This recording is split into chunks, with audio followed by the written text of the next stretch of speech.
Taarifa hizi unazidi kuzipata kutoka makao yetu makuu ya utangazaji hapa jijini Nairobi, ambapo pia tunakuruhusu kutolea taarifa zetu maoni kupitia nambari 22047 ili uzidi kumakinika na vilevile kufahamu ni kipi ambacho kinajiri kutoka maeneo mbalimbali.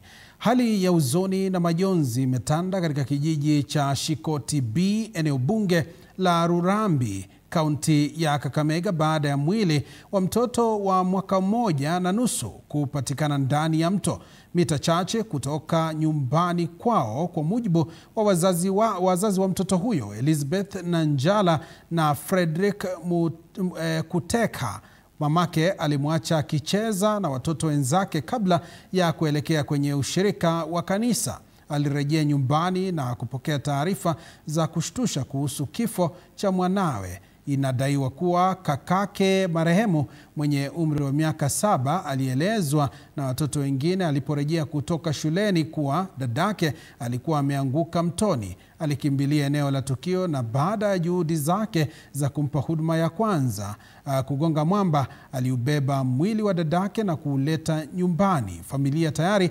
imewasilisha ripoti kwa polisi, huku uchunguzi kuhusu tukio hilo ukianzishwa.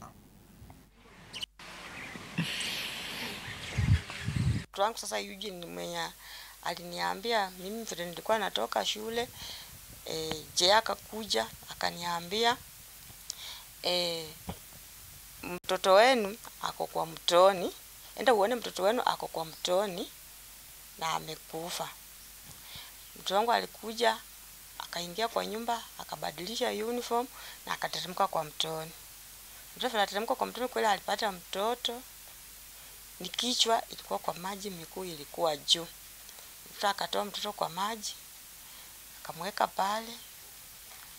Mtoto akashika mtoto tumbo, akaona mtoto hapumui. Mamake hakukua. Mamake alikuwa ameenda ushirika ya kanisa. Lakini niko na kijana like 7 years. Yeye alikuwa kwa shule. So huyo kijana alienda akafika pale akapata mtoto amefanya nini? Ako pale. Sasa mmoja yeye hawezi jua kama mtu amekufa ama nini. Akamtoa pale kwa maji. Akamweka nje. Kisha mweka nje, akamfanya nini? Akaona hata amki tena, akambeba. Na akambeba akamleta paka hadi hapa kwa pombe. Na kile nilisikia like kuna watoto wengine sio walikuwa pale ng'ambo. Maybe alikuwa anataka kuwafuata ndio akaanguka pale kwa. Nilipofika hapa nikapata tayari mtoto washamuingisha kwa nyumba. Ako kwa hii kiti ambaye iko hapo. Nikauliza nini imefanyika? Akasema mimi nilipotoka kanisani nikija nimepata mtoto amelazwa nje na mtoto amekufa. Sasa sijui pastor nini imetendeka. Sijui alianguka kwa maji, sijui kuliendaje. Sasa pastor, kenye nilifanya niliambia mama jipe moyo, nataka nikuombe kwa sababu sasa imetokea.